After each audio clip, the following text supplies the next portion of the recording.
కలిగిన మా తండ్రి, కృపా కనికరములు కలిగిన దేవాని కొందనాలు స్తోత్రాలు నాయనా.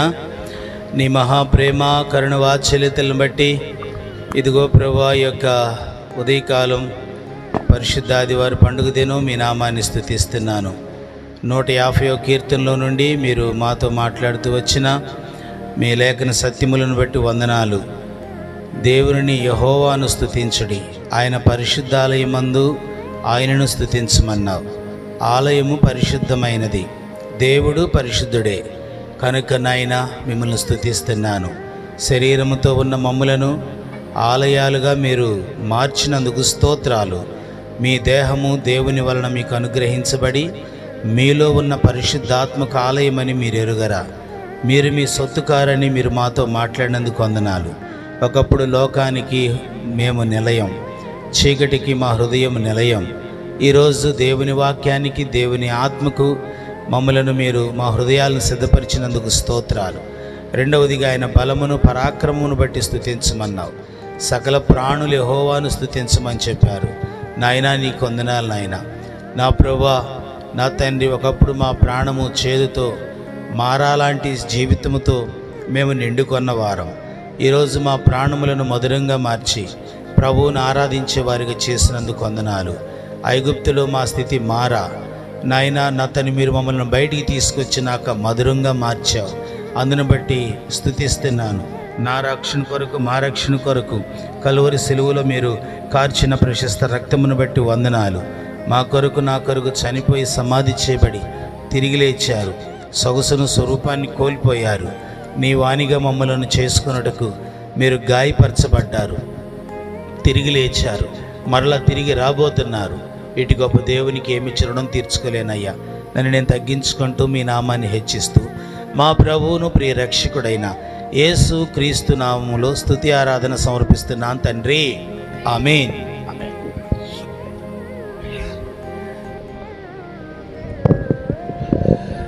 మన పాటలు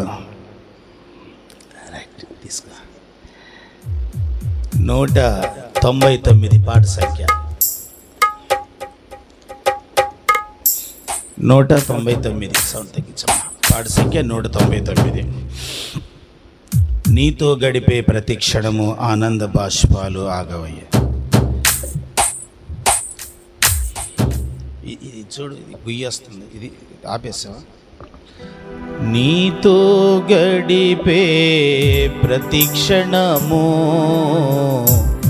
ఆనంద బాష్పాలు ఆగవయ్యా. నీతో గడిపే ప్రతి క్షణము బాష్పాలు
చేశావు యేసయ్యా యేసయ్యా నా యేసయ్యా యేసయ్యా నా యేసయ్యా నీతో గడిపే ప్రతి క్షణము ఆనంద బాష్పాలు ఆగవయ్యా నీతో గడిపే ప్రతి క్షణము ఆనంద బాష్పాలు ఆగవయ్యా కృపతలంచగా మేలు యోచించగా మేలు యోచించగా నా గలమాగదు స్తుతించగా నిన్ను కీర్తించగా యేసయ్యా యేసయ్యా నా యేసయ్యా యేసయ్యా నా యేసయ్యా యేసయ్యా యేసయ్యా నా యేసయ్యా. దేవుని పరిశుద్ధ గ్రంథంలో నుండి మార్కు సువార్త దేవుని వాక్యాన్ని చదువుకుందాం. పరిశుద్ధ బైబిల్ గ్రంథంలో నుండి మార్కు సువార్త 11వ అధ్యాయము 11, 12 వచనాలు. ఆయన యెరూషలేమునకు వచ్చి దేవాలయములో ప్రవేశించి చుట్టూ సమస్తమును చూచి సాయంకాలమైనందున 12 మందితో కూడా బేతనియాకు వెళ్ళెను. మరునాడు వారు బేతనియా నుండి వెళ్ళుచుండగా ఆయన ఆకలిగొని ఆకులు గల ఒక అంజూరపు చెట్టును దూరము నుండి చూచి దాని మీద ఏమైనను దొరుకునేమో అని వచ్చెను. దాని యొద్దకు వచ్చి చూడగా ఆకులు తప్ప మరేమీ కనబడలేదు. ఎలైనగా అది అంజూరపు పండ్ల కాలము కాదు. అందుకాయన ఇక మీదట ఎన్నటికి నీ పండ్లు ఎవరును తినకుందురుగాక అని చెప్పాను. ఇది ఆయన శిష్యులు వినిరి. ప్రార్థన. దయగలిగిన మా తండ్రి, నీ కొందనాలయ్యా, నీ మహాప్రేమను బట్టి ఈ మధ్యాహ్న కాలం స్తుతిస్తున్నాను. ప్రభా, మీరు మాతో మాట్లాడండి. మీ స్వరాన్ని మేము వినినట్లు దయ చూపండి. యేసు నామములో ప్రార్థించి వేడుకుంటున్నాను తండ్రి, ఆమేన్. మంచిది ప్రియులరా, దేవుని పరిశుద్ధ గ్రంథంలో మార్కు సువార్త 11వ అధ్యాయములో యేసుక్రీస్తు ప్రభువారు యెరూషలేములో నుండి బేతనియాకు వచ్చినట్లు దేవుని పరిశుద్ధ గ్రంథంలో మనం దేవుని వాక్యాన్ని చదువుకున్నాం.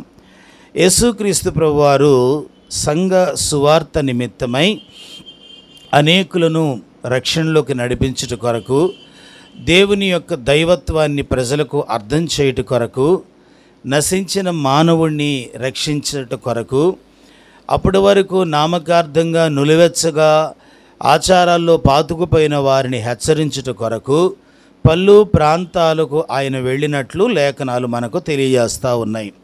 మార్కు సువార్త 11:11లో ఆయన తన 12 మంది శిష్యులను తీసుకొని యెరూషలేమునకు వచ్చి దేవాలయములో ప్రవేశించాడు.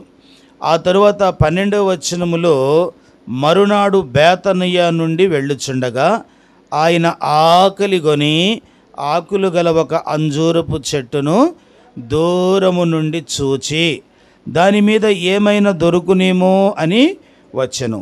దాని యొద్దకు వచ్చి చూడగా ఆకులు తప్ప మరేమీ కనబడలేదు. ఇది లేఖనములో రాయబడినది. కనుక యేసుక్రీస్తు ప్రభువారు ఆకలిగొని అంజూరపు చెట్టు యొద్దకు వచ్చారు. యేసు ప్రభువారి యొక్క ఆకలి 2 రకాలుగా బైబిల్ గ్రంథములో మనకు పరిచయం అయ్యేది. ఒకటి, భౌతికంగా కొన్ని సందర్భాల్లో ఆకలి కొన్నాడు. మరికొన్ని సందర్భాల్లో ఆధ్యాత్మిక ఆకలి కలిగిన దేవుడుగా ఆయన మనకు కనబడుతూ ఉంటాడు. ఆయన కేవలము భోజనము పానం కొరకే ఆకలి కొనలేదు, కానీ ప్రజల యొక్క మారు మనసు కొరకు, రక్షణ కొరకు ఆయన ఆకలి కొన్నాడు. అందుకే ఆయన అంజూరపు చెట్టును చూశాడు. ఈ అంజూరపు చెట్టుకు ఆకులు ఉన్నవి కానీ ఏమి లేవంట, కాయలు లేవు. దానికి కింద మనకు వచనంలో అది అంజూరపు పండ్ల కాలము కాదు. వెంటనే మనకు వచ్చే సమాధానం ఏంటి? పండ్ల కాలం కాదు కదా, కాయలు ఎలాగుంటాయి అని మనం అనుకుంటాం. పండ్ల కాలము కాకపోయినా యెరూషలేములో బేతనియాలో ద్రాక్ష, అంజూరపు, ఒలీవ తోట వ్యవసాయదారులు చెప్పే సంగతి ఏంటంటే, పచ్చటి ఆకులతో చెట్టు ఉన్నదంటే ఒకలాంటి చిన్ని కాయలైన కనీసం ఆ చెట్టుకు ఉంటాయని వారు చెప్తుంటారు. అంటే చిన్న సైజులోనైనా కాయలు ఖచ్చితంగా ఉంటాయని వారి నమ్మకం. చెట్టు పచ్చగా ఆకులతో ఉన్నప్పుడు ఆ చెట్టుకు పరిపక్వతలోకి వచ్చినంత మంచి ఫలాలు దొరకకపోయినా సాధారణమైన ఫలాలైన కొన్ని లభిస్తాయి. అందుకే ఆయన వెతికెను అని రాయబడింది. అలాంటి సైజు చిన్న కాయలైన దొరుకుతాయేమో, ఆకులకు తగినట్టుగానైనా అన్సీజన్కు తగినట్టుగానైనా చిన్న ఫలాలైన లభిస్తాయేమోనని ప్రభువు చూసినట్లు లేఖనంలో మనం చదువుతూ ఉన్నాం. కనుక 13వ వచనం మనకేం బోధిస్తుంది? 14వ వచనం, అందుకు ఆయన ఇక మీదట ఎప్పటికీ నీ పండ్లు ఎవరు తినకుందురుగాక అని చెప్పాను. ఎందుకు ప్రభువుకి ఇంత కోపం వచ్చింది? సీజన్ కాని సీజన్లో ప్రభు వెళ్ళినప్పుడు ఎందుకు ఆయన అంత కోపపడ్డారు? మనకు ఆ మాత్రం దేవునికి తెలియదా అని అనుకుంటాం. దేవునికి అన్నీ తెలుసు. ఎందుకంటే విత్తనముల యొక్క స్థితిగతులు ఎరిగినవాడు, చెట్టు యొక్క స్థితిగతులు ఎరిగినవాడు, ఆ చెట్టు యొక్క పరిస్థితి సామర్థ్యం ఎరిగినవాడు, ఏ కాలములో చెట్టు ఎలాగుండాలో ఎరిగినవాడు. కాబట్టే ప్రభు ఎదిగిన సమయం, ప్రభు వెతికిన సమయంలో ఫలాలు లేకపోవటం అనేది ప్రమాదకరమైన సంగతి. ఇక్కడ మనం తెలుసుకోవలసిన సత్యం ఏంటంటే, బేతనియాలో ఫలములు లేని అంజూరాన్ని మనం చూస్తున్నాం. బేతనియాలో ఫలములు లేని చెట్టును మనం చూస్తూ ఉన్నాం. ఈ ఫలములు లేని అంజూరపు చెట్టు ఆకర్షణీయంగానే ఉంది, బలముగానే ఉన్నది, ఆకులతోనే ఉన్నది, కానీ ఉండవలసిన ఫలాలే లేవు.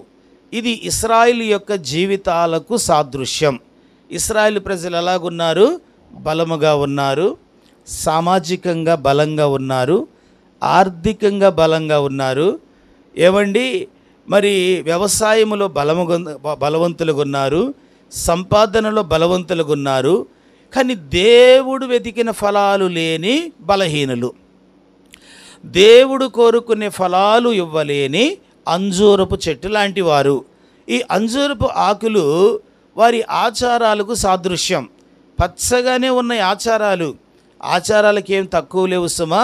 పాత నిబంధనలో చెప్పిన మోషే ధర్మశాస్త్రములో నిష్ఠ నియమాలు ఏవేవి ఉన్నవో, పండుగలు, ఉపవాసాలు, యాత్రలు, మొక్కుబడులు, బలులు ఏవైతే ఉన్నవో ఇవన్నీ తూచా తప్పకుండా పాటిస్తున్నారు. ఇవన్నీ ఆకులు, ఇవన్నీ ఏంటంట?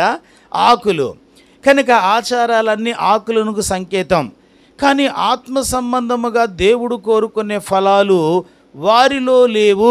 అది దేవునికి బాధ కలిగింది. అంతే కదా. వ్యవసాయదారుడు కేవలం చెట్టును ఆకును చూసి సంతోషిస్తాడా?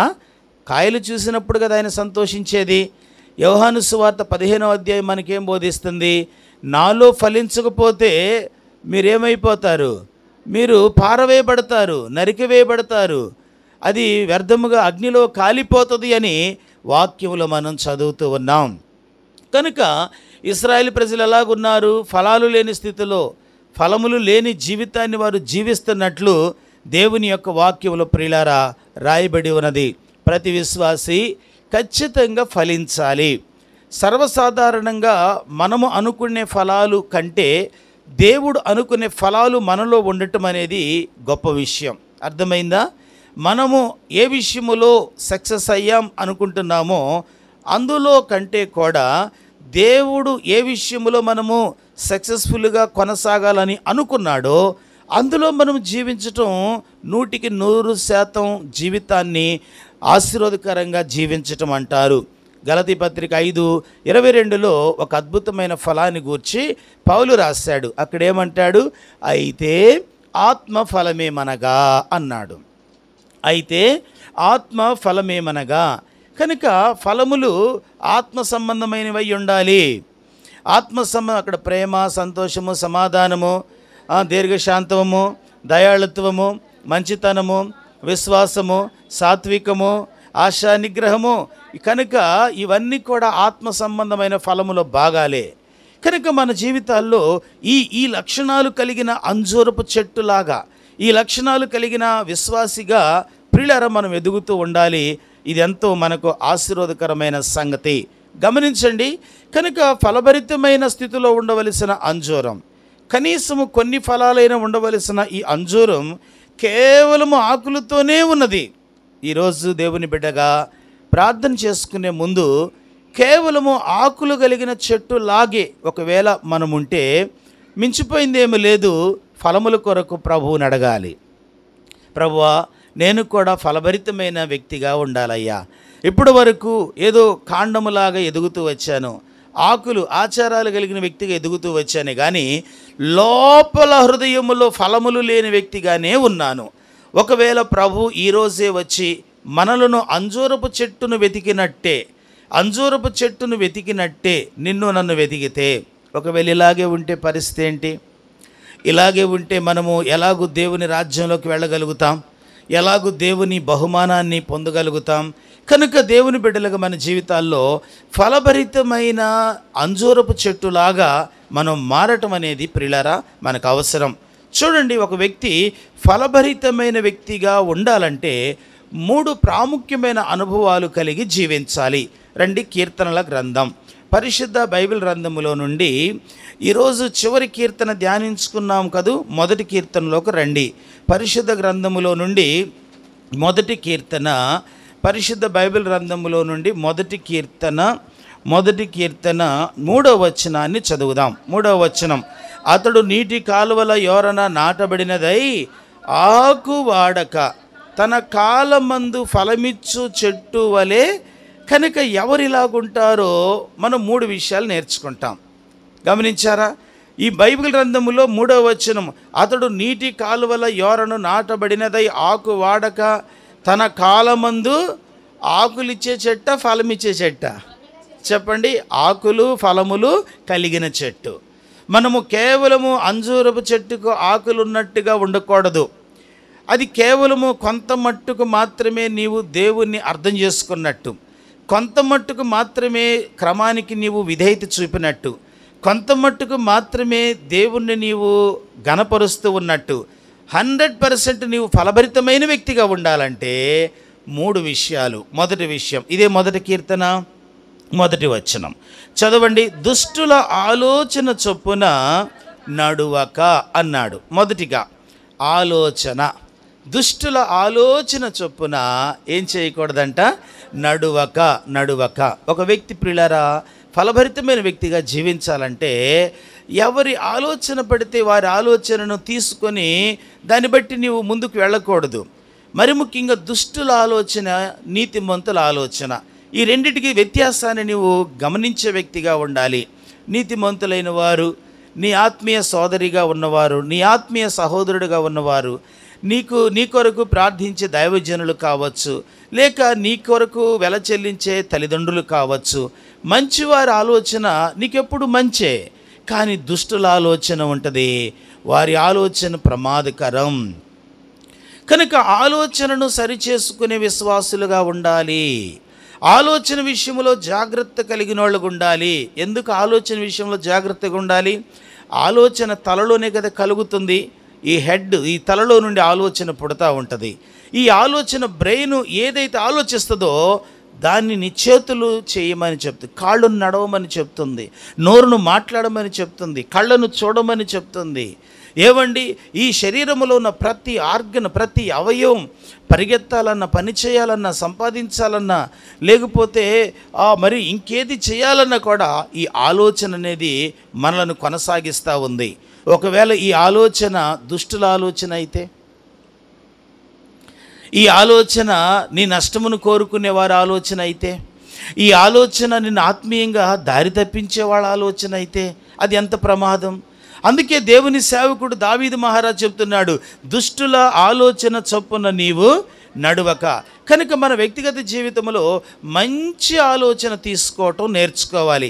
మంచి ఆలోచన నీకంటే వయసులో చిన్నవారు చెప్పినా, నీకంటే పెద్దవారు చెప్పినా, గమనించారా, వారి ఆలోచన నువ్వు తీసుకోవటం మంచిది అన్నమాట. బైబిల్ గ్రంథములో చదువుదాం. నిర్గమకాండము 18వ అధ్యాయం పరిశుద్ధ గ్రంథములో నుండి, నిర్గమకాండము పరిశుద్ధ గ్రంథములో నుండి 18వ అధ్యాయము 13వ వచనాన్ని చదువుదాం. 13వ వచనం. మరునాడు మోషే ప్రజలకు న్యాయము తీర్చుటకు కూర్చుండగా ఉదయం మొదలుకొని సాయంకాలం వరకు ప్రజలు మోషే యొద్ద నిలిచుండిరి. మోషే ప్రజలకు చేసినదంతయు అతని మామ చూచి, నీవు ఈ ప్రజలకు చేయుచున్న ఈ పని ఏమిటి? ఉదయం మొదలుకొని సాయంకాలం వరకు నీవు మాత్రము కూర్చుండగా ప్రజలందరూ నీ యొద్దకు నిలిచి ఉండనేలా అని అడుగగా, మోషే, దేవుని తీర్పు తెలుసుకొనుటకు ప్రజలు నా యొద్దకు వచ్చెదరు. వారికి న్యాయము ఏదైనాను కలిగి ఉన్న యెడల వేద్యము నా యొద్దకు వచ్చెదరు. నేను వారి విషయము న్యాయము తీర్చి దేవుని కట్టడలను ఆయన ధర్మశాస్త్ర విధులను వారికి తెలుపుచున్నానని తన మామతో చెప్పాను. 17వ వచనం. అందుకు మోషే మామ అతనితో, నీవు చేయు పని మంచిది కాదు. ఒక ఆలోచన చెప్తున్నాడు. మోషే మామ దైవజనుడేం కాదు, మోషే మామ ఒక ప్రవక్త కూడా కాదు, ఒక విశ్వాసి కూడా కాదు. కనుక వయసులో పెద్దవాడు, మేలు కోరినవాడు. వయసులో పెద్దవాడు, రెండేం కోరినవాడు? మేలు కోరినవాడు. మేలు కోరి స్నేహితుడు గాయం చేస్తాడు, పగవాడు లెక్కలేనన్ని ముద్దులు పెడతాడు. అసలు ముద్దులు పెడతానే ఉంటాడు. ఆ ముద్దుల్లో కన్ఫ్యూజ్ అయిపోతా, వీడు ప్రేమిస్తున్నాడు, ఏం చేస్తున్నాడా, నష్టపోయే వరకు అర్థమే కాదనమాట. భగవాని ఆలోచనలు మోసయుక్తమైంది. కనుక పెద్దవాడైన వాడు విశ్వాసములో, పరిశుద్ధతలో, దేవునితో పరిచయములో అంత లోతుగా ఎదగకపోయినా మోషే మామ ఒక మంచి ఆలోచన చెప్పాడు. ఏమంటున్నాడు మోషేతో? ఏంటయ్యా ఈ క్యూ ఏంటి, లైన్ ఏంటి? ఉదయం నుండి చూస్తున్నాను, సాయంకాలం వరకు ఇంటికే రాలేదు, ఏంటి ఈ పరిస్థితి అంటే, ప్రజలు నా యొద్దకు వచ్చి దేవుని యొక్క ఉద్దేశాలు తెలుసుకుంటారు. వీళ్ళ మధ్య వేద్యం గొడవలైనప్పుడు పంచాయతీ కొరకు, జడ్జిమెంట్ కొరకు, తీర్పు కొరకు నా యొద్దకు వస్తారు. నేను దేవుని యొద్ద నుండి విషయం తెలుసుకుని వీళ్ళకు చెప్పి వీళ్ళని పంపిస్తాను. వీరు ఉదయం నుండి సాయంకాలం వరకు ఇలాగే ఉంటారు అంటే, అప్పుడు మోషేతో వాళ్ళ మామ, నిజంగా నువ్వు చాలా గ్రేట్, ఎంత గొప్పోడువో. నా అల్లుడు జడ్జి అన్నాడా? నా అల్లుడు గొప్ప లాయరండి, ఈయన సలహా కోసం పడిగాపులు కాయాలండి. ఇతడు చాలా గొప్పవాడండి, ఇతని కోసం పెద్దోళ్ళు చిన్నోళ్ళు అందరూ లైన్ కట్టారండి అన్నాడా? వెంటనే ఒక మాట అన్నాడు, స్ట్రైట్గా అన్నాడు. ఏమన్నాడు? నీవు చేయు పని మంచిది కాదు. కనుక ఒక మంచి ఆలోచన తన మామ తన యొక్క అల్లుడికి ఇవ్వాలనుకున్నాడు, మోషేకి ఇవ్వాలనుకున్నాడు. మోషే ఎంత మంచివాడు, ఎంత నమ్రత కలిగిన వాడంటే, కనుక ఇతని యొక్క మాటను తీసుకోవటానికి ఏమాత్రం వెనుకాడలేదండి. ఇతడు చెప్పే ఆలోచన తీసుకోవడానికి ఏమాత్రం వెనుకాడలేదు. ఏం చెప్పాడు? చదువుతారా? 20వ వచనం. నీవు వారికి ఆయన కట్టడలను 21వ వచనం. మరియు నీవు ప్రజలందరితో సామర్థ్యము, దైవభక్తి, సత్యాశక్తి కలిగి లంచగొండులు కాని మనుషులను ఏర్పరచుకొని 1000 మందికి ఒకనిగాను, 100 మందికి ఒకనిగాను, 50 మందికి ఒకనిగాను, 10 మందికి ఒకనిగాను వారి మీద న్యాయాధిపతులను నియమించవలెను అని చెప్పాడు. నియమించవలెను అని చెప్పాడు. 24వ వచనం. మోషే తన మామ మాట విని అతడు చెప్పినదంతయు దేవునికి స్తోత్రం. కనుక ఇలాగూ చేయటం మంచిది కాదు. ప్రజలు నలిగిపోతారు, ప్రజలు అలసిపోతారు. నీవిచ్చే తీర్పు ఏమో కానీ, నీవిచ్చే జడ్జిమెంట్ ఏమో కానీ, ఆ వెనుకున్న వాడు పేరు వచ్చే వరకు వాడు మధ్యలోని స్పృహ దప్పికై ప్రాణం పోయిన ఆశ్చర్యం లేదు. కనుక ఇది మంచిది కాదు, ఇది మంచిది కాదు. ఈ మాట మోషే కనులు తెరిచింది, మోషే ఆలోచన విధానాన్ని మార్చివేసింది. ఈరోజు న్యాయ వ్యవస్థలో ఇదొక భాగం, తెలుసా? న్యాయ వ్యవస్థలో ఇదొక భాగమైనది. ఇదే సూత్రం, ఇదే జడ్జిమెంటు, ఇదే విధానం. 50 మందికి ఒకరు, 10 మందికి ఒకరు, 100 మందికి ఒకరు, 1000 మందికి ఒకరు, అధిపతులను, లాయర్లను, పోలీసులను, జడ్జీలను, కోర్టులను, ఇవన్నీ ఎలాగొచ్చినాయి అనుకుంటున్నారు? ఇదే ప్రిన్సిపల్, ఇది సూత్రమే. కనుక దుష్టుల ఆలోచన ఫలభరితమైన జీవితానికి అడ్డు. నీతిమంతుల ఆలోచన నీ గౌరవానికి, నీ క్షేమానికి, నీ మంచితనానికి, అనేకులకు నీవు మేలు చేసే వ్యక్తిగా ఉండటానికి దోహదపడతా ఉంటుంది. మోషే అక్కడ రాయబడిన మాట 24, మోషే తన మామ మాట విని అతడు చెప్పినదంతయు చేసెను. ఎంత మంచి మాట. కనుక వారిలో ఉన్న భారమంతా తొలగిపోయినది, వారి కష్టమంతా తొలగిపోయినది. వారికి న్యాయం కావాలి, కానీ గంటల గంటలు వెయిట్ చేయాలి.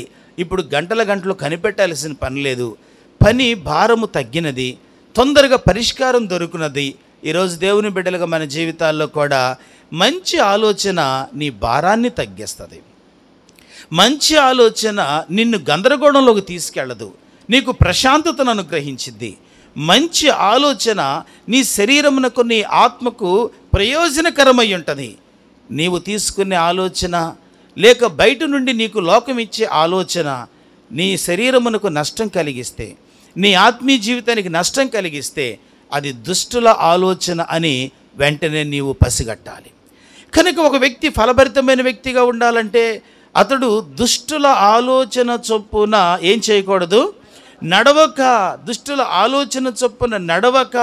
బైబిల్ గ్రంథములో ఒక శ్రేయస్కరమైన ఆలోచన తీసుకున్న మోషే ప్రజలకు మేలు చేశాడు, ప్రజలకు త్వరగా న్యాయం చేయగలిగాడు, ప్రజల కష్టసుఖాలను అర్థం చేసుకోగలిగాడు, ప్రజలకు దీవెనకరంగా మారగలిగాడు, దేవుని యొక్క చిత్తమును త్వరగా వారికి ఇవ్వగలిగాడు, ప్రజలను దేవునిలో సంతోషపెట్టగలిగాడు. ఈరోజు మంచి ఆలోచన నీ కుటుంబాన్ని కట్టిద్ది. మంచి ఆలోచన నీ బిడ్డల మధ్య నెమ్మది, నీకు సమాధానాన్ని కలిగిస్తుంది. మంచి ఆలోచన నీకు మంచి భవిష్యత్తునిస్తుంది. కానీ బైబిల్లో మరొక యాంగిల్ ఉన్నది. చెడ్డ ఆలోచన తీసుకున్న ఒక రాజు. చదువుతారా? పరిశుద్ధ గ్రంథములో నుండి మొదటి రాజుల గ్రంథము పరిశుద్ధ గ్రంథములో నుండి 12వ అధ్యాయము 8వ వచనాన్ని 6వ వచనం చదువుతున్నాను. అప్పుడు రాజైన రెహబాము తన తండ్రి అయిన సొలొమోను బ్రతికి ఉన్నప్పుడు అతని సముఖమందు సేవ చేసిన పెద్దలతో ఆలోచన చేసి, చాలమ్మ, రెహబాము అనే రాజున్నాడు, దావీదు, సౌలు, దావీదు, సొలొమోను, వీరు పరిపాలన ముగ్గురు సమానంగా పరిపాలించారు. వీరి తర్వాత వారి పిల్లలు రాజులయ్యారు. ఇప్పుడు రెహబాము రాజు అయ్యాడు. రెహబాము దగ్గరికి సొలొమోను కాలములో పెద్దలకు ఉన్న వాళ్ళు వచ్చారు. సొలొమోను బ్రతికున్న కాలములో పెద్దలైన వాళ్ళు వచ్చి ఏమంటున్నారు తెలుసా? అయ్యా, మాకు ఇలాంటి కష్టాలు ఉన్నాయి, ఇలాంటి ఒడిదుడుకులు, ఇలాంటి భారాలు ఉన్నాయి. మరి ఇప్పుడు మీరు రాజు అయ్యారు కదా, ఏమైనా మా భారాన్ని దించగలుగుతారా? ఏమైనా మా కష్టాన్ని అర్థం చేసుకుంటారా? నివాసం లేదు, కాస్త నివాసాలు ఇవ్వగలుగుతారా? నీటి సదుపాయం లేదు, ఇవ్వగలుగుతారా? మా పరిస్థితి ఏంటి అంటే, మంచి సమాచారం ఇవ్వవలసిన రెహబాము వారిని 3 దినాలకు రమ్మన్నాడు. ఆ తరువాత మరలా తనతో కలిసి పెరిగిన యవనస్తులు ఉన్నారు, వారిని పిలిచాడు.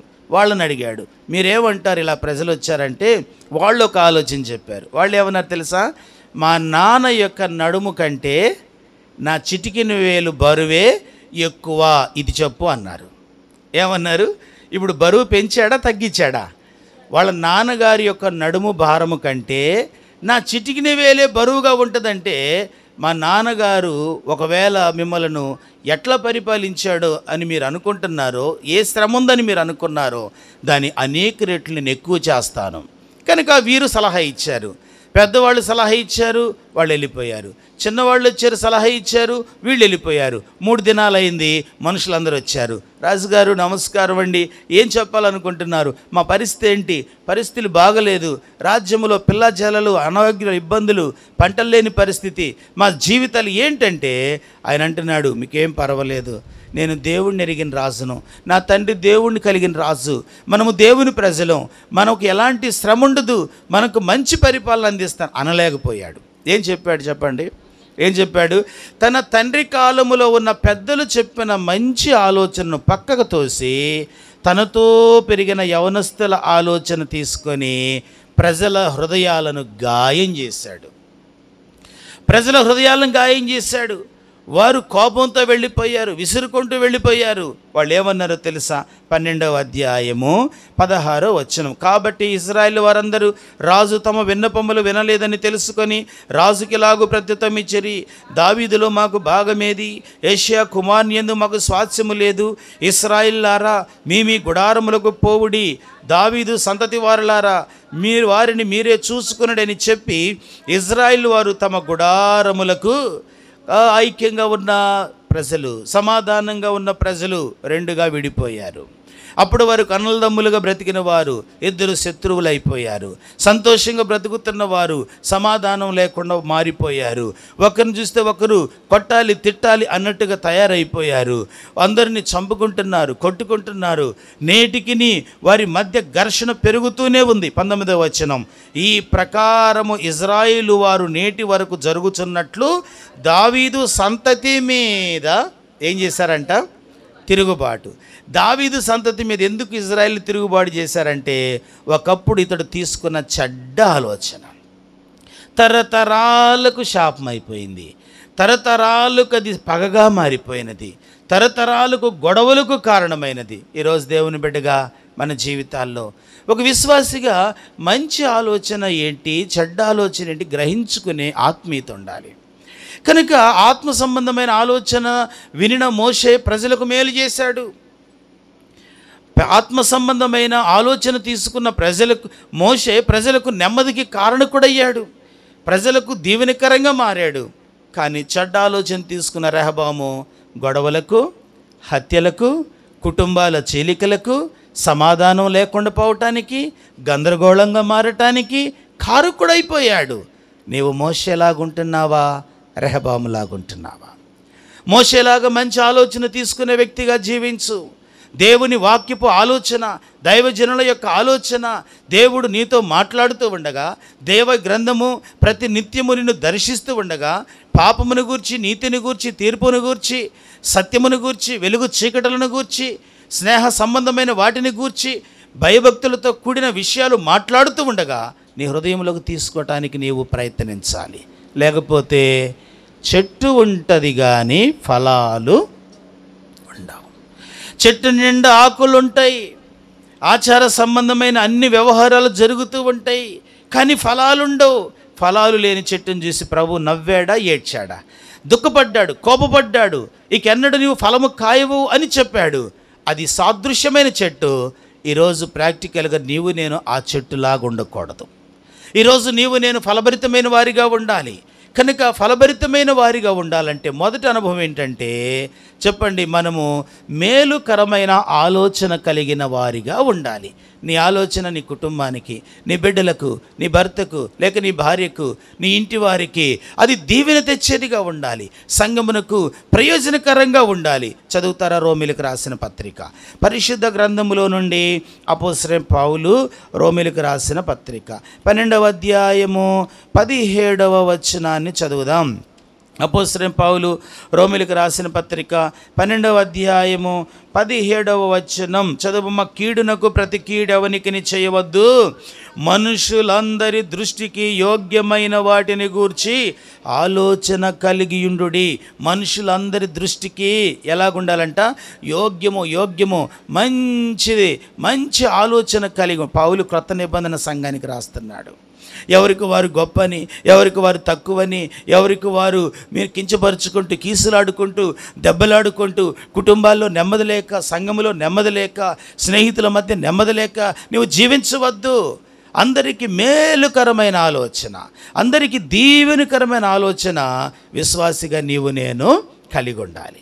కనుక పరిశుద్ధ గ్రంథంలో ఫలభరితమైన చెట్టుకు ఉండాల్సిన, వ్యక్తికి ఉండాల్సిన మొదటి అనుభవం ఏంటంటే వాళ్ళు దుష్టుల ఆలోచన చొప్పున నడవక. రెండవది చదవండి, అది మొదటి కీర్తన మొదటి వచనం. దుష్టుల ఆలోచన చొప్పున నడవక, పాపుల మార్గమున నిలువక, అపహాసుకులు కూర్చుండు చోట కూర్చుండక. రెండవది సహవాసం. రెండవది ఏం కలిగి ఉండాలి?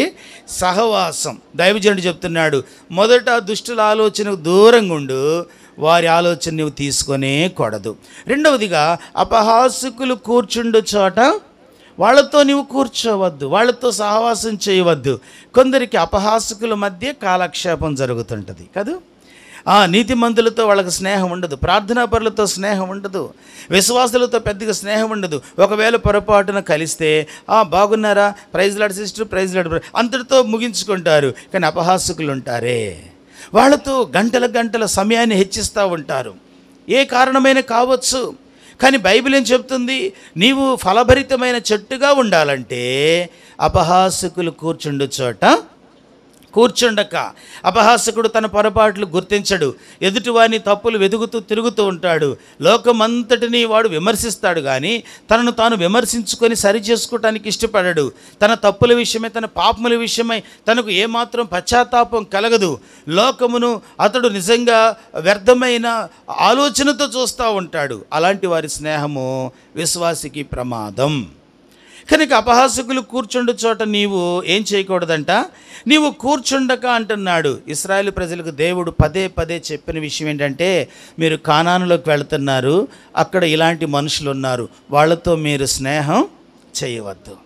అది వాగ్దాత దేశం, నేను మీకు ఇస్తున్నా, కానీ అక్కడ వారి ఆచారాల్లో మీరు పాల్గొనవద్దు, వారితో మీరు వియ్యమందవద్దు, వారితో మీరు స్నేహం చేయవద్దు అని చెప్తూనే ఉన్నాడు. అయితే ఏం చేశారు? కీర్తనల గ్రంథం చదువుతారా? పరిశుద్ధ గ్రంథంలో 106వ కీర్తన, 106వ కీర్తన పరిశుద్ధ గ్రంథంలో 35వ వచనం, 106వ కీర్తన 35వ వచనం. అన్యజనులతో సహవాసము చేసి వారి క్రియలు, సహవాసం చెయ్యొద్దు అంటే ఇంకొక అడుగు ముందుకేసారు వీళ్ళు. మాకేం భయం అన్నట్టు అనుకున్నారో ఏమో. కనుక అన్యజనులతో సహవాసం చేసి వారి క్రియలు నేర్చుకున్నారు. కొందరు అంటారు, నేను ఏదో ఊరికి వెళ్తా కానీ అబ్బే నాకు తెలీదు, నేను విశ్వాసన అయితే ఎంత జాగ్రత్తగా ఉండాలో. కనుక నీ శరీరం కొన్ని సందర్భాల్లో నీ మాట వినదు. కొన్ని సందర్భాల్లో నీవు స్నేహములో, లోకములో మునిగిపోతూ కొనసాగుతూ ఉంటే నీ తెలివి పాపమును జయించలేదు, నీ జాగ్రత్తలు పాపాన్ని జయించలేదు, నీ సిద్ధపాటు, నీకున్న అనుభవం పాపాన్ని జయించలేదు. తెలివితో, అనుభవంతో, మాటలతో పాపాన్ని జయించే శక్తే నా శరీరంలో, నీ శరీరంలో ఉంటే యేసుప్రభు రక్తం కార్చవలసిన పనేముంటుంది? అది లేదనే కదా ఆయన మన కోసం ప్రాణం పెట్టింది.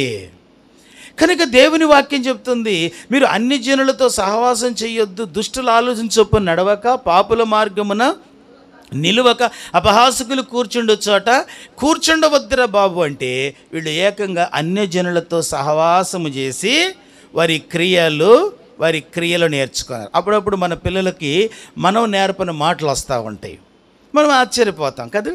వాస్తవానికి అమ్మ నేర్పిన మాట కాదు, అది నాయన నేర్పిన మాట కాదు, కొత్త మాటలు వస్తున్నాయి. ఎక్కడ నేర్చుకున్నారు? వారు స్కూల్లో ఎక్కడో నేర్చుకుంటారు, వాళ్ళు ఫ్రెండ్ సర్కిల్లో ఎక్కడో నేర్చుకుంటారు, వాళ్ళు ఎక్కడో ఫంక్షన్లో నేర్చుకున్నారు. ఆ ఫ్యాషన్ ఎక్కడొచ్చింది? లోకంలో తిరగటం ద్వారా వచ్చింది, ఇక్కడికి వెళ్ళటం ద్వారా వచ్చింది. ఈ ఆచారం ఎలాగొచ్చింది? ఎక్కడో నేర్చుకున్నారు. అయితే ఒక ఆత్మీయమైన తల్లిగా, తండ్రిగా వాటిని నువ్వు చూసినప్పుడు సమర్థిస్తున్నావా? పర్వాలేదంటున్నావా? సంతోషపడుతున్నావా? అందుకే ఆకులు ఉన్నాయి కానీ కాయలు ఉండలేదు. అందుకే ఆకారంగా ఎదుగుతున్నాం, విశ్వాసులుగా కనబడుతున్నాం కానీ కాయలు కనిపించటం లేదు. ఫలాలు లేని విశ్వాస జీవితంగా మారిపోతూ ఉంది. దేవుని వాక్యంలో రాయబడింది, వారితో ఉండి వారి క్రియలు కూడా నేర్చుకున్నారు. వారితో ఉంటే ఏం జరుగుతుంది? హోషియా గ్రంథం, పరిశుద్ధ గ్రంథములో నుండి దేవుని వాక్యము, హోషియా గ్రంథము, దేవుని పరిశుద్ధ గ్రంథములో నుండి ఒకసారి వచ్చిన భాగాన్ని చదువుదాం. హోషియా గ్రంథము 7వ అధ్యాయము, చదవండమ్మా. 7వ అధ్యాయం 8వ వచనం. Hosea page number 748. ఎఫ్రాయిము అన్యజనులతో కలిసిపోయెను, ఎఫ్రాయిము ఎవ్వరును త్రిప్పివేయని అప్పము వంటి వాడాయను. అన్యులు అతని బలమును మింగివేసినను అది అతనికి తెలియకపోయాను. తన తల మీద నెరసిన వెంట్రుకలు కనబడుచున్నను. అది కనుక చేయకూడని స్నేహము, పెట్టుకోకూడని పరిచయాలు, మాట్లాడకూడని ఫోన్ కాల్స్, చూడకూడని దృష్టి, వెళ్ళకూడని స్థలాలు నీవు అధికం చేసుకుంటూ ఉంటే, కొనసాగిస్తూ ఉంటే, రహస్యంగా బహిరంగంగా కొనసాగిస్తూ ఉంటే ఏం జరిగిద్దో తెలుసా? నీ బలము లేని వ్యక్తి కాయలు ఎలా కాస్తాడు? ఆత్మ సంబంధమైన బలమును దుష్టుడు పీల్చివేస్తాడు. ఆత్మ సంబంధమైన బలమును నీలో నుంచి, నాలో నుంచి అపవాది లాగివేస్తూ ఉంటాడు. సంసోను బలవంతుడే, కానీ ఆత్మీయంగా బలహీనుడైపోయినాడు. ఎఫ్రాయిము మంచి అనుభవం కలిగిన వాడే. యోసేపు కుమారుని పేరు ఎఫ్రాయిము. ఎఫ్రాయిము అంటే అర్థం ఏంటో తెలుసా? ఫలము లేక అభివృద్ధి అని అర్థం. మనష్షే, ఎఫ్రాయిములు 2 కొడుకులు యోసేపుకు ఐగుప్తు దేశంలో. యోసేపుకు పుట్టిన కొడుకుల్లో మొదటి కొడుకు మనష్షే అంటే మరచుట. నా తండ్రి ఇంటి బాధనంతా నేను మర్చిపోయాను, గుంటలో పడేశారు, మర్చిపోయాను. చేతికి సంకెళ్ళు నొప్పి అన్యాయంగా జైలు పాలు చేశారు, మర్చిపోయాను. దేవుడు మైమరిపించాడు. ఎఫ్రాయి మొట్టమొదటి కొడుకునిచ్చాడు, అతనికి మనష్షే అంటే మరచుట. రెండో వాడు ఇచ్చాడు దేవుడు, అసేనాతుకు రెండో కొడుకు పుట్టాడు. అతనికి పెట్టిన పేరు ఎఫ్రాయిము. ఎఫ్రాయిం అంటే ఫలము లేక అభివృద్ధి, ఉన్నయ్యా ఫలాలు. కనుక ఎంత ముద్దుగా పెట్టుకున్నాడో ఆ తండ్రి, మంచి మంచి ఆలోచనతో. నేను ఎలాగూ ఐగుప్తు దేశంలో ఫలించాను, నా కొడుకు కూడా అలాగే ఫలించాలి. ఒక తల్లిగా నీ బిడ్డ విషయమై ఎన్నో మంచి ఆలోచనలు కలిగి ఉంటున్నావు. ఒక తండ్రిగా నీ బిడ్డల విషయమై ఎంతో మంచి ఆలోచన కలిగి ఉంటున్నావు. ఆలోచన తగ్గట్టుగా సెలెక్టెడ్గా పేర్లు పెడుతున్నాం. కానీ వాళ్ళు అన్యులతో స్నేహం పెట్టుకున్నారు, లోకముతో సహవాసం చేస్తున్నారు. పేరు అలాగే ఉంటుంది, జీవితం కలిసిపోతుంది. మందిరం అలాగే ఉంటుంది, సేవకుడు అలాగే ఉంటాడు, వాక్యం విన్నట్టు అలాగే ఉంటున్నది. ఎన్ని వాక్యాలు విన్నా వారు ఫలభరితము లేని జీవితాలు జీవిస్తూ ఉంటున్నారు. బైబిల్ చెప్తుంది, నీవు ఫలభరితమైన వ్యక్తిగా ఉండాలంటే అన్యులతో సహవాసం చేయకూడదు. అన్యులను ప్రేమించాలి, వారి రక్షణ కొరకు ప్రార్థించాలి. కానీ వారితో ఏం పెట్టుకోకూడదు? సహవాసం పెట్టుకోకూడదు. ఇజ్రాయేలు ప్రజలు సహవాసం పెట్టుకొని వారి క్రియలు నేర్చుకున్నారు. అందుకే ఎఫ్రాయిము ఏమైపోయాడు తెలుసా? ఎవరు తిప్పివేయని అప్పము వంటి వాడాయను, ఎవరు త్రిప్పివేయని అప్పము వంటి వాడాయను. సామెతల గ్రంథము 28వ అధ్యాయం, పరిశుద్ధ గ్రంథములో నుండి సామెతల గ్రంథం 28వ అధ్యాయం 7వ వచనాన్ని చదువుదాం. 7వ వచనం, ఉపదేశమును అంగీకరించువాడు కుమారుడు బుద్ధి గలవాడు, తొంటరుల సహవాసము చేయువాడు తన తండ్రికి. ఎవరు సహవాసం అంట? తొంటరులు. తొంటరులు తొంటరులు ఇప్పుడు ఒక రకంగా, అప్పుడు ఒక రకంగా తొంటరులు. ఆదివారం ఒక రకంగా, సోమవారం ఒక రకంగా తొంటరులు. ఆఫీసులో ఒక రకంగా, మందిరంలో ఒక రకంగా వాళ్ళు తొంటరులు. అమ్మ నాన్న ఎదుట ఒక రకంగా. తొంటరుల సహవాసం చేయకూడదు, తొంటరుల సహవాసం చేయకూడదు. బైబిల్ చెప్తుంది, ఉపదేశమును అంగీకరించు కుమారుడు బుద్ధి గలవాడు. చెప్పబడుతున్న వాక్యం అంగీకరిస్తావా? చెప్పబడుతున్న ఉపదేశానికి హృదయంలో చోటిచ్చావా? చెప్పబడుతున్న వాక్యమునకు హృదయములో నీవు విలువలిచ్చావా? అయితే నీవు ధన్యుడు, నీవు ధన్యురాలు, నీవు ఫలిస్తావు, నీవు అనేకులకు దీవెనకరంగా ఉంటావు. అలా కాకుండా తొంటరుల సహవాసం చేస్తే ఏం జరుగుతుందంటే, తన తండ్రికి, తల్లిదండ్రులకు అపకీర్తి తెచ్చే బిడ్డలుగా ఉండటం మనకు మంచిదా? ఇది నాలో ఎంతమంది బిడ్డలు తల్లిదండ్రుల యొక్క కష్టంతో పైకి వచ్చి, తల్లిదండ్రుల యొక్క కష్టార్జితముతో చదువుకొని గొప్పవారై, ప్రయోజనకరులై, పెద్దవారై అపకీర్తి తెచ్చిన బిడ్డలు లేరా? అపకీర్తి తెస్తున్నవారు లేరా? తెలియక తెచ్చిన వారు కొందరు, తెలిసి తెలుస్తూ తెచ్చేవారు మరి కొందరు. కనుక దేవుని వాక్యం చెప్తుంది, దుష్టుల ఆలోచన చొప్పున పాపుల మార్గమున సహవాసమును కాపాడుకోవాలి. అందుకే ఇలాంటి భయంకరమైన స్థితిలో నుంచి మనల్ని విడిపించి మనము ఫలభరితమైన వారికి ఉండాలని దేవుడు మనకు ఒక సహవాసాన్ని ఇచ్చాడు. దాని పేరే కొరింథీయులకు రాసిన మొదటి పత్రిక 1వ అధ్యాయం 9వ వచనం. చదువుతారా? కొరింథీయులకు రాసిన మొదటి పత్రిక 1వ అధ్యాయము 9వ వచనం. 9వ వచనం, మన ప్రభువైన యేసుక్రీస్తు అను తన కుమారుని సహవాసమునకు మిమ్మును పిలిచిన దేవుడు. ప్రియ దేవుని బిడ్డగా ఏ సహవాసంలోకి పిలువబడ్డావు? అదనంటాడు, ఫెలోషిప్లోక, హెబ్రోన్లోక, పెంతెకొస్తులోక, దేనిలోకి పిలువబడ్డావు? ఒకవేళ అలాగ అనుకుంటే నువ్వు నష్టపోతావు. నువ్వు పిలువబడినది తన కుమారుని సహవాసానికి. తన కుమారుని సహవాసం. బైబిల్ చెప్తుంది, మన ప్రభు అయిన యేసు క్రీస్తు అను తన కుమారుని సహవాసమునకు మిమ్మును పిలిచిన వాడు నమ్మదగిన. సహవాసాన్ని కాపాడుకో, సహవాసమును కాపాడుకో, పరిశుద్ధతను కాపాడుకో, విశ్వాసమును కాపాడుకో. నీ యవనేచ్ఛల నుంచి పారిపో. నీ యవనమును బట్టి ఎవడు నిన్ను తృణీకరించకుండా విశ్వాసము, భక్తి, పరిశుద్ధతను జాగ్రత్తగా కొనసాగించుకో. తిమోతి జాగ్రత్త అని దైవజనుడు పౌలు వివరిస్తూ వచ్చాడు. కనుక అంజూరపు చెట్టుకు ఆకులున్నాయి కానీ కాయలు లేవు. ఈరోజు విశ్వాసిగా కాయలు లేని వ్యక్తిగా ఉండటానికి రెండవ కారణం, సహవాసం దూరంగా ఉండాలి. లోక సంబంధమైన సహవాసాలు దూరంగా ఉంటూ దేవునికి నీవు ఎలాగుండాలి? అపోస్తల కార్యాలు 2:42లో పేతురు అంటాడు, వీరు అపోస్తల బోధ యందును సహవాసమందును రొట్టె విరుచుట యందును ప్రార్థన చేయుట యందును. అప్పుడప్పుడు అన్నారా, ఎడతెగకన్నాడా? ఎడతెగక వారి సహవాసం పరిశుద్ధులు, వారి సహవాసం మందిరం, వారి సహవాసం దేవుని బిడలు, దేవుని ఆరాధించేవారు, దేవుని వాక్యానికి లోబడేవారు, గుంపుగా కూడి ప్రభువుని ఆరాధిస్తూ ఆత్మీయ విషయాలు పంచుకునేవారు. కనుక నీవు పడిపోయినప్పుడు నీకోసం ఏడ్చేవారు, నీ యొక్క ఎదుగుదలను చూసి సంతోషించేవారు, నీ యొక్క కృంగుదలలో వారు కూడా నీ వలె దుఃఖపడేవారు. ఇలాంటి మంచి ఆత్మీయ సహవాసాన్ని నీవు కలిగి ఉండాలి. ఇలాంటి మంచి ఆత్మీయ సహవాసంలో జీవిస్తూ ఉండాలి. ఒక వ్యక్తిని అడిగాను, ఎందుకు అక్కడికి వెళ్తారంటే, అక్కడున్న యూత్ అందరూ నాకు ఎక్కడ పడితే అక్కడ దొరుకుతారు, వాళ్ళతో నాకు కాలక్షేపం అయింది అని చెప్పాడు.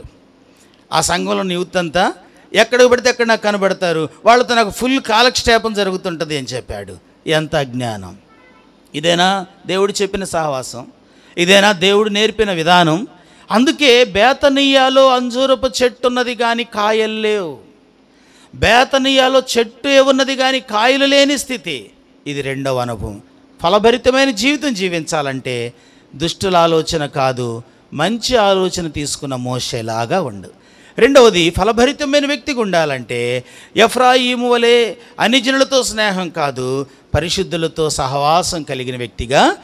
మూడవది చదువుదాం ప్రార్థన చేసుకునే ముందు. అదే కీర్తనల గ్రంథము, పరిశుద్ధ గ్రంథములో నుంచి మొదటి కీర్తన రెండవ వచనం. యెహోవా ధర్మశాస్త్రమునందు ఆనందించుచు దివారాత్రము దానిని ధ్యానించువాడు. గమనించారా? దేవుని ధర్మశాస్త్రమును ఆనందించుచు దివారాత్రులు ధ్యానించువాడు ధన్యుడు. చదవండి కంటిన్యూషన్గా. అతడు, ఈ మాట అర్థమైందా? ఎవరంట? అతడు లేక ఆమె. ఎవరైతే దుష్టుల ఆలోచనకు దూరంగా ఉంటారో, పాపుల స్నేహానికి దూరంగా ఉంటారో, అపహాసకులతో దూరంగా ఉంటారో, దేవునికి దగ్గరగా ఉండి ధర్మశాస్త్రాన్ని ధ్యానిస్తూ, దేవుని వాక్యాన్ని ప్రేమిస్తూ, సంఘాన్ని ప్రేమిస్తూ, విశ్వాసులు సేవకులను ప్రేమిస్తూ, దేవునికి భయభక్తులతో జీవించడానికి ఇష్టపడతారో అతడు ఎలాగుంటాడో తెలుసా? నీటి కాల్వల యోరన నాటబడినదై ఉండాలనుకుంటున్నావా? ప్రభా, నా జీవితం పచ్చగా ఉండాలయ్యా, నా బిడ్డలు ఫలభరితంగా ఉండాలయ్యా, నా స్థితిగతులు దీవెనకరంగా ఉండాలి ఆశిస్తే ఈరోజు నీవు చేయవలసిన పని, వాక్యాన్ని విని విడిచిపెట్టకు. అన్న ఏం చెప్పాడు ఆలోచించే. దైవజనులు ఏం మాట్లాడారా? యూట్యూబ్లో పెడుతున్నారు, మెసేజ్ గ్రూప్లో పెడుతున్నారు. చదవండి, వినండి, నేర్చుకోండి, బలపరచబడండి. అనేకులకు మనం తెలియచేయాలి. దేవుని యొద్దను అనేకులను సంపాదించుకోవాలి. ఆత్మ సంబంధమైన జీవితంలో వర్ధిల్లటానికి దేవుని వాక్యం తప్ప వేరొక దిక్కు లేదు, వేరొక మార్గం లేదు. దేవుడు మాత్రమే నీ యొక్క ఫలభరితమైన జీవితానికి ఆధారం. దేవుడు మాత్రమే నీ ఫలభరితమైన నడకకు ఆధారమై ఉన్నాడు. కనుక దివారాత్రులు ఏం చేశాడంట? ధ్యానించినాడు. బైబిల్లో ఒక యవనస్తుడున్నాడు. ఆదికాండం ఆ మాట చదవండి. తర్వాత ముగించుకునే ముందు ఆదికాండము పరిశుద్ధ గ్రంథం 24వ అధ్యాయం. ఆదికాండం 24:63. ఆదికాండం 24వ అధ్యాయం 63వ వచనం. సాయంకాలమున ఇసాకు పొలములో ధ్యానింప బయలు వెళ్ళి. చాలమ్మ. సాయంకాలమున ఇసాకు పొలములో ధ్యానింప. అప్పటికి ఇసాకు వివాహమైనదా? కాలేదు.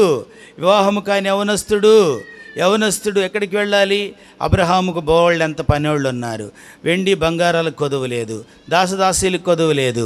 షికారు చేయొచ్చు, అటు ఇటు వెళ్ళొచ్చు, తింటూ త్రాగుతూ ఉండెను, ఎంజాయ్ చేస్తూ ఉండెను, పార్కుల చుట్టూ తిరుగుతుండెను, బీచ్ల చుట్టూ తిరుగుతుండెను. అక్కడికి వెళ్ళాను, ఇక్కడికి వెళ్ళానని ఇస్సాకును గురించి రాయబడలేదు. ఇస్సాకును గురించి బైబిల్ ఏం చెప్తుందంటే, సాయంకాలం కాగానే పొలములోకి వెళ్ళాడంట. పొలములోకి వెళ్ళి మోకరించాడు, చేతులు పైకెత్తుంటాడు, పోని సాష్టాంగపడి ఉంటాడు. నా తండ్రి దేవుడా, నీవెంత మమ్మల్ని దీవించావు. అబ్రహాము దేవుడా, నీవు నాకెంత తోడుగా ఉన్నావు. ముసలితనములో వాగ్దాన ప్రకారంగా నా తల్లిదండ్రుల గర్భంలో నీవు నన్ను పుట్టించావు. నాకు మంచి పరిస్థితులు ఇచ్చావు, మంచి తల్లిదండ్రులను ఇచ్చావు. నీవెంత గొప్ప దేవుడు, నీవెంత మంచి దేవుడు. దేవుణ్ణి ఆరాధిస్తుంటాడు, దేవుని గురించి ధ్యానించుంటాడు, దేవుని గురించి పాడుంటాడు. యవనస్తులు ఇలాగున్నారా? సాయంకాలం అయితే వాళ్ళ ప్లేసులు వేరు, ఉదయం అయితే వాళ్ళ ప్లేసులు వేరు, వాళ్ళ సహవాసాలు వేరు. ప్రియులారా, ఈ దినములో వయసుతో భేదము లేకుండా మనుషుడు దేవుణ్ణి ధ్యానించే విషయంలో ఎనుగుబడ్డాడనే చెప్పుకోవాలి. కనుక దేవునికి దూరంగా బ్రతుకుతున్న మనుషుడు. ఇస్సాకు పొలములో ధ్యానించుతూ ఉన్నాడు. పొలములో ధ్యానిస్తున్న ఇస్సాకును దేవుడు చూసుండడా? అబ్రహాముకు తగిన తనయుడనిపించుకున్నాడు. అబ్రహాముకు తగిన విశ్వాస వీరుడనిపించుకున్నాడు. అబ్రహాము యొక్క విశ్వాసం, అబ్రహాము యొక్క భక్తి, అబ్రహాము యొక్క భయభక్తులు, అబ్రహాములో ఉన్న సమస్తానికి ఇతడు సరైన వ్యక్తిలో బ్రతుకుతున్నాడు. అందుకే అబ్రహాముకున్న సమస్త ఆస్తిని ఎవరి చేతిలో పెట్టాడు? ఇస్సాకు చేతిలో. ఇంకా మిగిలిన వాళ్ళు ఉన్నారు, వాళ్ళకి ఆస్తిని ఇవ్వాల, జస్ట్ బహుమానాలు ఇచ్చి వెళ్ళిపోండి, అడ్రస్ లేకుండా వెళ్ళిపోండి అన్నాడు. 24 ఆదికాండం చదువుతుంటే వారందరికీ బహుమానాలు ఇచ్చి వారిని పంపించాడు. కానీ తనకు కలిగిన సమస్తమును ఎవరికి ఇచ్చాడు చెప్పండి? ధ్యానిస్తే నీవు దీవించబడతావు. నీ తల్లిదండ్రుల దీవెను నువ్వు పొందుకుంటావు.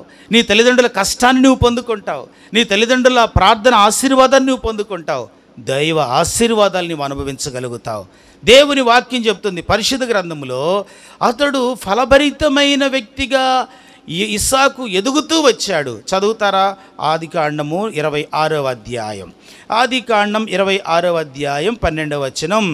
ఇస్సాకు ఆ దేశమందున్నవాడై విత్తనము వేసి ఆ సంవత్సరము 100 ఫలము పొందెను. ఎట్లా? యెహోవా అతనిని ఆశీర్వదించెను గనుక ఆ మనుష్యుడు గొప్పవాడాయను. అతడు మిక్కిలి గొప్పవాడగు వరకు క్రమక్రమముగా. ఈ మాటను నీ హృదయంలోకి తీసుకో. ప్రభా, ఆ ఇస్సాకును నేనే కావాలి, ఆ ఇస్సాకు నా బిడ్డే కావాలయ్యా, ఆ ఇస్సాకు వలె మేము దీవెనకరంగా ఉండాలి నాయన. ఆ యొక్క బేతనీయలో ఉన్న చెట్టులా నేను ఉండకూడదు. బేతనీయలో ఉన్న చెట్టు ఆకులే ఉన్నాయి, ఆచారాలే ఉన్నాయి, ఏదో నామకార్థ అలవాట్లే ఉన్నాయి. ఏదో ఇలాగా అవసరం కాబట్టి ప్రార్థన చేయ, అవసరం కాబట్టి వాక్యం తెరవటం, అవసరం కాబట్టి పాట పాడటం, అవసరం కాబట్టి మందిరానికి. అలా కాదు. ఆకులు కలిగిన భక్తిని విడిచిపెట్టు, ఆచార భక్తిని విడిచిపెట్టు. ప్రభువా, ఫలభరితమైన జీవితం నాకి, ఫలభరితమైన అనుభవాలు నన్ను నడిపించు, ఫలభరితమైన కొమ్మగా నన్ను చేయి. ఇస్సాకు చూడు, పొలములో ధ్యానించాడు, ఫలములో ఫలించాడు. విత్తనం ఎక్కడేసాడు? ఊళ్ళో వేస్తాడు, పొలములో వేస్తాడా? పొలములో మోకరించాడు, పొలములో విత్తనం వేశాడు. మోకరించిన స్థలం దీవెనకరమైన స్థలమైంది, ఫలాలు ఇచ్చే స్థలమైనది. ధ్యానించిన స్థలం అతని తరతరాలకు, శత్రువులకు కూడా భయాన్ని పుట్టించింది. ఆ దేశపు రాజు వచ్చి ఏమంటాడు తెలుసా? నీవు మాకంటే బలవంతుడవు, దేవుడు నిశ్చయముగా నీ అందున్నాడు. ఎంత చక్కగా ఫలిస్తున్నాడు ఇస్సాకు. ఇంత చక్కగా ఫలభరితంగా ఉండటానికి కారణం, అతడు యెహోవా ధర్మశాస్త్రమునందు ఆనందించుచు దివారాత్రులు ధ్యానించినవాడు. అప్పటికి ధర్మశాస్త్రం లేకపోవచ్చు, కానీ దేవుని గూర్చిన అవగాహన ఇస్సాకుకు ఉన్నది. ఇస్సాకుకు దేవుని గూర్చిన అవగాహన ఉన్నది. అబ్రహామును బట్టి దేవుని ప్రేమను, దేవుని స్నేహాన్ని రుచి చూసినవాడు, ధ్యానించినవాడు. ప్రార్థన చేయబోతున్నా, ప్రభువా, నా జీవితంలో ఇస్సాకు లాంటి నడకివ్వయ్యా, ఇస్సాకు లాంటి నడకి. ఒక దినం రాబోతుంది, అంజూరపు చెట్టు దగ్గరికి వచ్చి ప్రభువు చూసినట్టే నీ యొద్దకు నా యొద్దకు వచ్చి ప్రభు ఎలాగుంటావు? మోకరించి ప్రార్థన చేసుకుందాం. ప్రభువా, నన్ను కనికరించు నాయన, నీకు మహిమకరమైన బిడ్డగా బ్రతకటం నాకు నేర్పు నాయన. నా జీవితంలో ఆకులు తప్ప కనీసం పిందెలు కూడా లేని స్థితి అని ఒప్పుకుంటున్నా. నన్ను క్షమించువా నాయన. ఈరోజు నేను ఫలభరితమైన అంజూరపు చెట్టులా ఉండాలంటే నేనేం చేయాలో మీరు మాట్లాడారు. అలా బ్రతకటానికి శక్తిని అని ఒక్క నిమిషం పరీక్షించుకో. నీవు ఒకవేళ దుష్టుల ఆలోచన చొప్పున నడుస్తున్నావేమో, నన్ను క్షమించు ప్రభువా. తెలియక వారి ఆలోచన, వీరి ఆలోచన తీసుకున్నా, వారిని వీరిని నమ్మాను, కానీ నిన్ను, నీ బిడ్డలను నేను నమ్మిక ఉంచలేకపోయినా నన్ను క్షమించు, నన్ను క్షమించని ప్రభువుని అడుగు. ఒకవేళ స్నేహంలో ఇంక మార్పు రాలేదేమో, విశ్వాసిగా మందిరంలో ఉంటూ కూడా మరల లోక స్నేహాన్ని కలిగి ఉంటే దేవుణ్ణి అడుగు, క్షమిస్తాడు. విడిపించమని ప్రభువుని అడుగు, నిన్ను విడిపిస్తాడు. అది మనకు మేలు కాదండి. చిన్న కుమారుడు వేసలతో స్నేహం పెట్టుకొని నష్టపోయాడు. ఎఫ్రాయిము అన్యులతో స్నేహం పెట్టుకొని మాడిపోయాడు. సంసోను దెలీలాతో స్నేహం పెట్టుకొని నష్టపోయాడు. ఇజ్రాయేలు అన్యుల స్నేహాన్ని నేర్చుకొని దేవుణ్ణి ఏడిపించారు.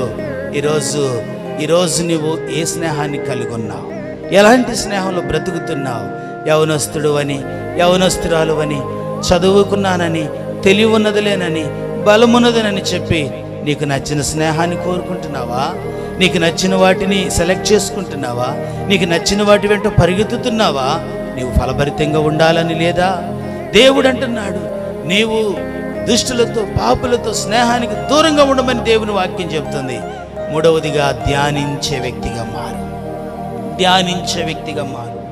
ఆయన నీ కొరకు చూపిన ప్రేమ, నీ కొరకు కార్చిన రక్తం, నీ కొరకు చేసిన త్యాగం, నీ కొరకు ఆయన చూపిన కలువరి సిలువ ప్రేమను ధ్యానించు. అంతకు మించిన ప్రేమ లోకంలో మరొకటి నీకు కనబడదు. అంతకు మించిన మంచి స్నేహితుడు మరొకడు నీకు కనబడరు. అంతకు మించిన సహాయకర్త మరొకడు నీకు దొరకరు. ప్రభువా, నిన్ను ధ్యానించే వ్యక్తిగా చేయి. ఇస్సాకులాగా ధ్యానిస్తానయ్యా, ఇస్సాకులాగా ఫలించే వ్యక్తిగా చేయి. ప్రార్థన చేసుకో. నీ కొరకు, నా కొరకు మన ప్రభు అయిన యేసుక్రీస్తు ఆయన సిలువలో ప్రాణం పెట్టాడు. మనమందరము పరిశుద్ధుల గుంపుగా, సహవాసముగా ప్రభువులో కొనసాగాలని మన కోసం సిలువలో నిలువున ప్రాణం పెట్టాడు. ఈ గొప్ప దేవుడు నీ కోసం రొట్టెలా మారాడే. ఈ గొప్ప దేవుడు నీ కోసం తన రక్తమును రసములా కార్చాడే.